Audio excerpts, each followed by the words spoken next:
बहुत स्वागत है आप सभी का। आप देख रहे हैं जोहार झारखंड। मैं हूं आपके साथ जया मिश्रा। बुलेटिन की शुरुआत करेंगे और सबसे पहली खबर धनबाद से आपके सामने रखने जा रहे हैं, जहां के चिरकुंडा पोस्ट ऑफिस में डाक पार्सल करने पहुंचे लोगों से डाक कर्मियों ने आधार कार्ड की डिमांड की है, जिसके बाद लोगों ने जमकर वहां पर हंगामा किया।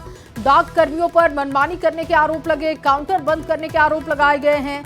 दरअसल स्थानीय लोगों के मुताबिक वो लोग छठ का प्रसाद बिहार और बेंगलोर पार्सल कराने के लिए पहुंचे थे, लेकिन जैसे ही काउंटर पर प्रसाद का बॉक्स दिया गया, उन्होंने बॉक्स को वापस करते हुए आधार कार्ड के साथ प्रसाद देने की मांग की, जिसके बाद ग्राहकों ने हंगामा किया। डाक कर्मियों के मुताबिक पार्सल में अवैध सामान भेजे जाने की शिकायत पर जिला अधिकारी के निर्देश पर आधार कार्ड मांगा जा रहा है और इसका डिस्प्ले नहीं होना अपनी चूक मानी जा रही है। जिला अधिकारी के निर्देश पर बताया जा रहा है कि डाक कर्मियों की तरफ से डाक पार्सल करने के लिए आधार कार्ड की डिमांड की गई, लेकिन लोगों का कहना है कि वो छठ का प्रसाद अपने रिश्तेदारों में बांटना चाहते हैं, जिसके लिए दूर दूर तक वो पार्सल कर रहे हैं प्रसाद को, लेकिन ये पार्सल लेने से मना किया गया।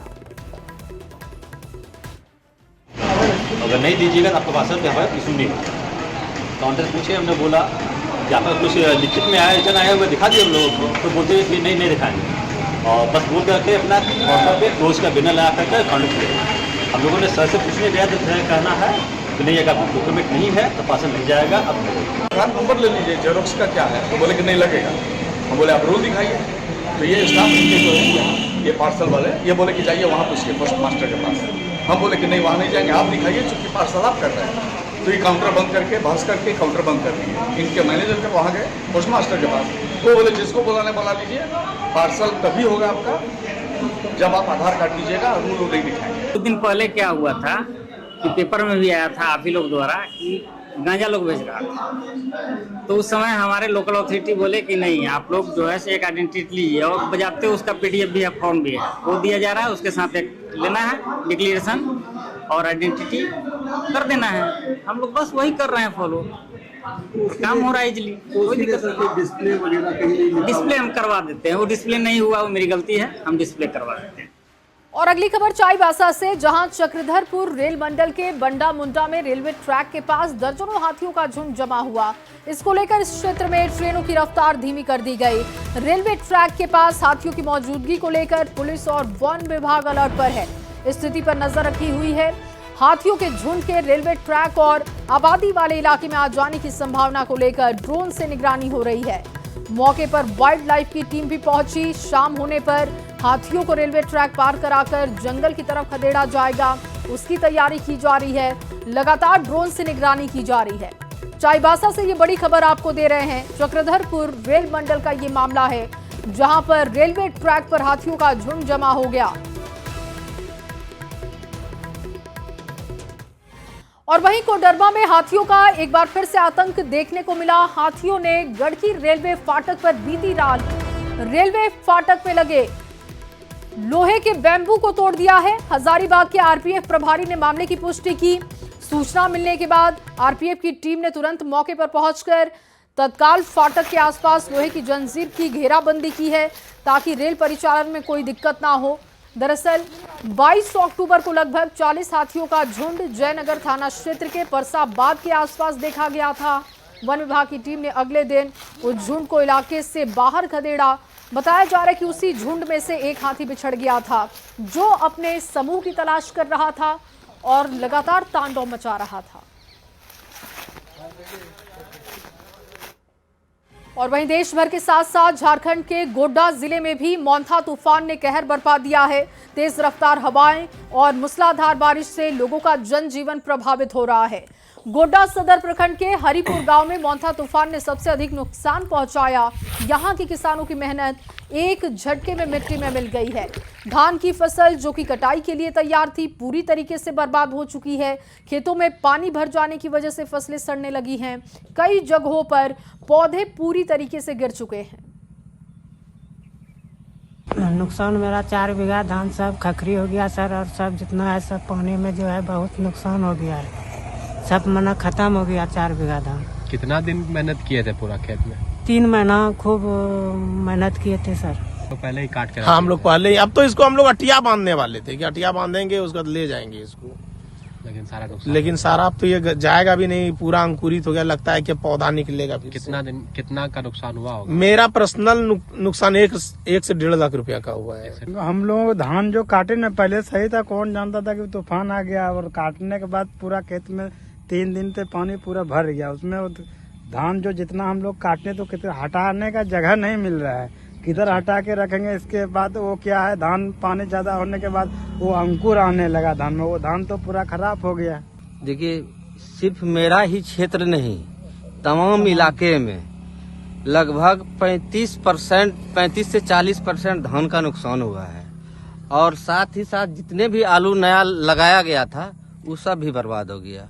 सरकार से यही मांग करेंगे कि मुआवजा किसानों को दिया जाए, काहे किसान तो खेती पे ही निर्भर रहता है, और उसका फसल ही नष्ट हो जाएगा तो क्या करेगा वो। और अगली खबर गुमला से, जहां गुमला के दुंदरिया बस डिपो में लोहरदगा व घाघरा रूट के लिए बस स्टैंड बनाए जाने का बस ओनर एसोसिएशन गुमला ने विरोध किया है। सभी बसों का परिचालन ठप कर दिया। गुमला से करीब 200 से अधिक बसों का परिचालन ठप है, जिससे यात्रियों की परेशानी बढ़ चुकी है। यात्री ज्यादा पैसा खर्च कर छोटे वाहनों से अपने गंतव्य को जा रहे हैं। बस ओनर एसोसिएशन ने जिला प्रशासन से जल्द मामले पर पहल करने की मांग उठाई है कि यहाँ से रांची जाने का एकमात्र साधन बस ही है।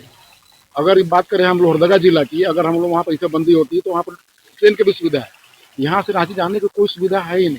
अगर कोई अपना पर्सनल गाड़ी से अगर जा रहा है तो इतना 500 और 1000 रुपया का तेल लगा करके कौन जाना चाहेगा एक आदमी के लिए।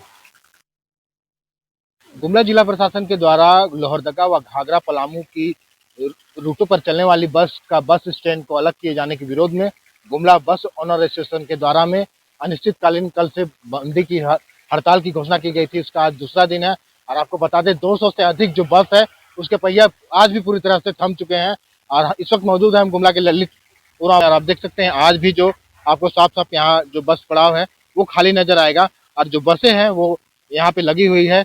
हालांकि जो नुकसान है वो यहाँ पे आने वाले यात्रियों को हो रहा है। बहुत से ऐसे यात्री हैं जिनको जानकारी अभी तक नहीं है कि गुमला में बस का परिचालन नहीं हो रहा है, जिस कारण जो यात्री यहाँ पे सैकड़ों की संख्या में दिन भर पहुंच रहे हैं, और परेशान होकर के उनको भी मजबूरन 200, 300, 400 रुपया तक खर्चा कर करके अपने गंतव्य की ओर जाना पड़ रहा है। और जिला प्रशासन जो है अभी तक जो बस ओनर एसोसिएशन के जो पदाधिकारी है उनसे कोई भी अभी तक वार्ता नहीं की है, और जिस ओर बस ओनर एसोसिएशन के पदाधिकारियों में भी साफ इसका जो आक्रोश देखा जा रहा है, इनके द्वारा मांग किया जा रहा है कि जिला प्रशासन के जो पदाधिकारी है वो हमसे बात करे और वार्ता करके जो कुछ सॉल्यूशन निकाले, तब जाकर के बस का परिचालन है वो होगा। नहीं तो यह जो परिचालन हो रहा था लगातार 200 से अधिक बसों का, वो पूरी तरह से अभिवादित रहेगा जब तक जिला प्रशासन के द्वारा उनकी मांगे नहीं सुनी जाती है। हालांकि इसका जो पूरा असर है वो यहाँ के स्थानीय लोगों को, ग्रामीण क्षेत्रों से आने वाले जो यात्री है उनको देखने को मिल रहा है। हालांकि अब देखने वाली बात यह होगी कि जिला प्रशासन कब तक इस जो हड़ताल चल रहा है उस पर पहल करता है, और स्थानीय जो यहाँ के जो लोग हैं उनसे बात करके इस मामले को निपटाने का कोशिश करता है। रुपेश कुमार भगत, न्यूज़ 18 गुमला। और अगली खबर राजधानी रांची से, जहां रिम्स में मेडिकल ऑफिसर के पद पर कार्य करने वाले सभी डॉक्टर ने रिम्स अधीक्षक के कार्यालय के बाहर हाथों में काली पट्टी लगाकर प्रदर्शन किया। इस विरोध प्रदर्शन के दौरान सभी डॉक्टर्स ने कहा कि रिम्स में सीएमओ के पद के लिए कोई नियमावली पिछले 13 सालों से नहीं बनी। चीफ मेडिकल ऑफिसर के पद पर कार्य कर रहे सभी डॉक्टर्स ने कहा कि लंबे समय से हमें भरोसा दिया जा रहा है, पर कोई नियमावली हमारे लिए बनाई नहीं गई, जिस वजह से हमारा ना प्रमोशन हो रहा है, ना पे स्केल में बढ़ोतरी हो रही है। अभी 12 वर्ष हो चुका है और ना हम एमओ के लिए ना जीडीएमओ के लिए कोई नियमावली बनी हुई है, और ऐसा ना हम लोग को उस तरह से प्रमोशन मिल रहा है और ना ही इस तरह का कोई मैंने कि पे स्केल में कोई इस तरह का बढ़ोतरी हो रही है। तो जबकि आप देखेंगे कि यहाँ के जितने भी इंटर्न्स हो गया, नर्सेस हो गया, सारे लोग का जो पेमेंट मिल रहा है एम्स बेसिस से मिल रही है, डेंटल वगैरह का भी एम्स बेसिस मिल रहा है, लेकिन एक हम लोग ही हैं जो कि इस तरह का कोई भी हम लोग को बेनिफिट्स नहीं मिल रहे हैं, जबकि हम लोग का पूरे 12 साल से ऊपर, हमने 13वां साल चल रही है हमारा। ये शांतिपूर्वक हमारा प्रोटेस्ट चलता ही रहेगा और हम ये उम्मीद करते हैं कि अगले जीबी में रखा जाए। इस तरीके से आप लोगों को पदोन्नति नहीं मिलती है तो इससे क्या कुछ नुकसान आप लोगों को कार्य आर्थिक रूप से हमारा नुकसान हो रहा है। और चलिए आगे बढ़ते हुए बिहार की सियासत से जुड़ी एक बड़ी खबर आपको देते हैं। नीतीश कुमार ने अफवाहों पर विराम लगा दिया है। महिलाओं को नहीं लौटाने होंगे 10,000 रुपए। महिला रोजगार के लिए दी जा रही है रकम 10,000 लौटाने की अफवाह का खंडन मुख्यमंत्री नीतीश कुमार ने किया। विरोधियों पर नीतीश कुमार ने निशाना साधा। अफवाहों से जनता सावधान रहे। देखिए, ये अफवाह फैलाई गई कि सरकार की तरफ से जो 10,000 रुपए महिलाओं को दिए जा रहे हैं, अगर उनका रोजगार नहीं चलता है, काम आगे नहीं बढ़ता है, तो सरकार वो 10,000 रुपए वापस ले लेगी। लेकिन अफवाहों का खंडन खुद सीएम नीतीश कुमार ने किया। उन्होंने कहा कि जनता को ये मैं क्लियर कहना चाहता हूं कि जिन महिलाओं को पैसे दिए गए रोजगार के लिए, वो पैसे वापस नहीं लिए जाएंगे। मुख्यमंत्री का पूरा बयान आपको सुनवाते हैं। महिला रोजगार योजना शुरू की गई, जिसमें हर घर की एक महिला को रोजगार शुरू करने के लिए 10,000 रुपए की राशि दी जा रही है। अब तक 1,41,00,000 महिलाओं को यह राशि दी जा चुकी है और शेष महिलाओं को राशि देने हेतु तिथि निर्धारित कर दी गई है। इनका रोजगार अच्छा चलेगा, जिसमें 2 लाख रुपए तक की अतिरिक्त सहायता भी दी जाएगी। कुछ लोग अफवाह फैला रखे हैं कि इस राशि को लौटाना होगा। यह राशि सहायता के रूप में दी जा रही है और इसे लौटने का कोई सवाल ही नहीं है। तो मुख्यमंत्री नीतीश कुमार का बयान आप सुन रहे थे। आनंद अमृतराज पटना से ज्यादा जानकारी के साथ जुड़ चुके हैं। आनंद, चुनावों के बीच में एक भ्रम की स्थिति पैदा की गई कि सरकार जो 10,000 रुपए दे रही है, अगर महिलाओं का रोजगार नहीं चला तो वो सरकार पैसा वापस लेगी, लेकिन उसका खंडन कर दिया गया है। अफवाहों पर विराम सीएम ने लगा दिया।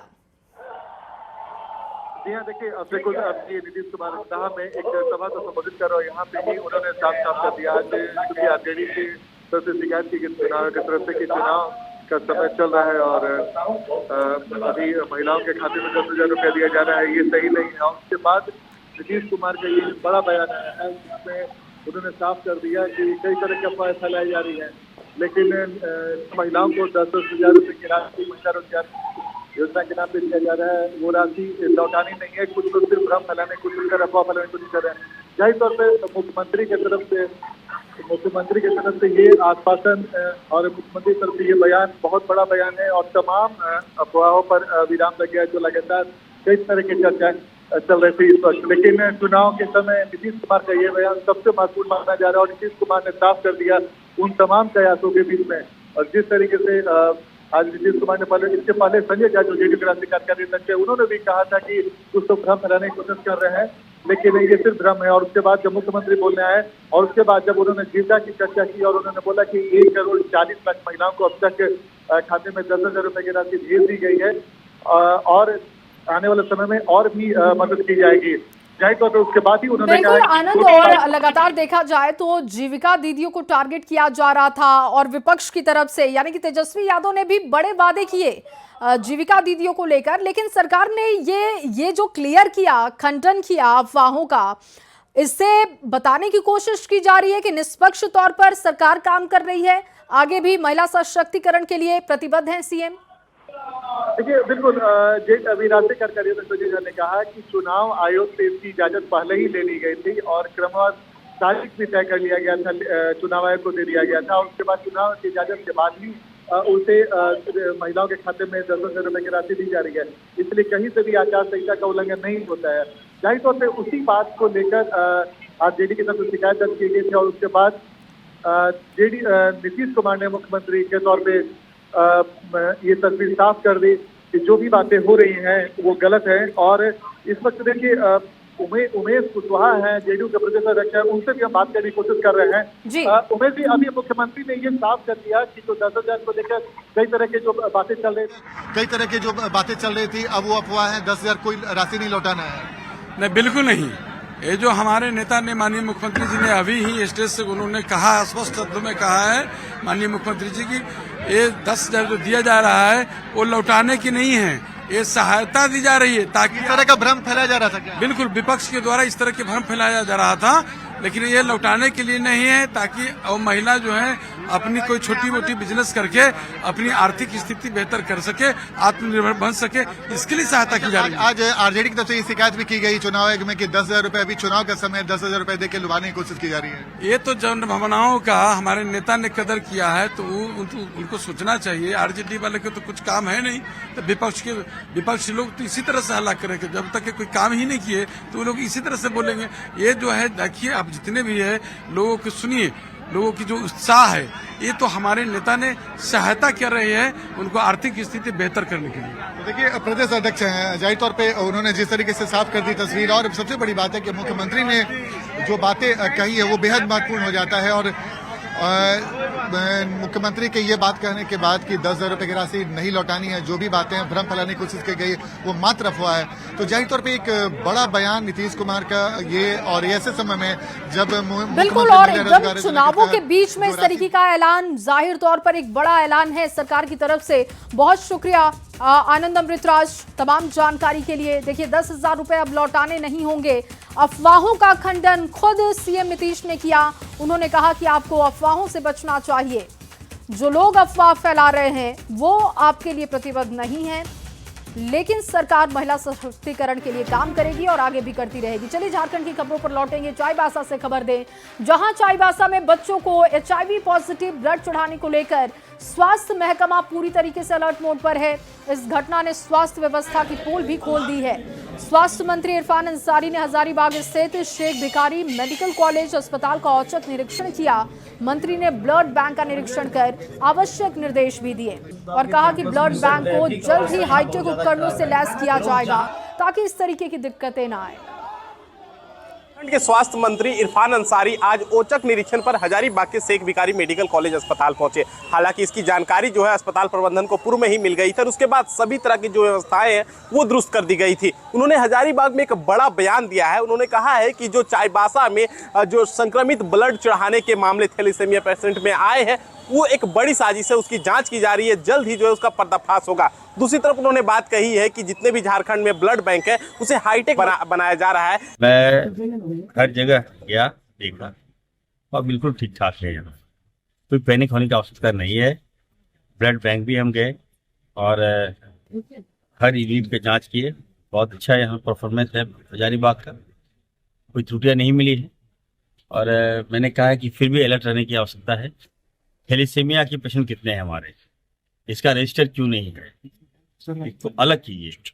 अब हम न्यू मशीन जो हाईटेक मशीन है वो हम हजारीबाग को देंगे।